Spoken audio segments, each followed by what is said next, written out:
العلاجات الطبيعية رح تساعدكم كتير بموضوع السعال، وأهم علاج طبيعي هو العسل. العسل هو أقوى دواء ليخفف السعال كونه بديل عن الصادات الحيوية.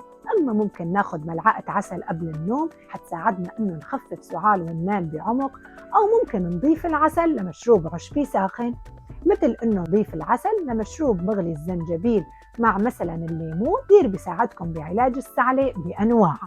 أو ممكن نضيف ملعقة عسل لمغلي البابونج، أو ممكن مثلا تضيفوا ملعقتين من العسل لكوب مي فاترة وتضيفوا عليها ملعقتين من عصير الليمون وتحركوهم، وتاخذوا منهم ملعقتين كل 3 ساعات. حيساعدكم انه تخففوا الالتهاب، تخففوا البلغم، وتخففوا السعال.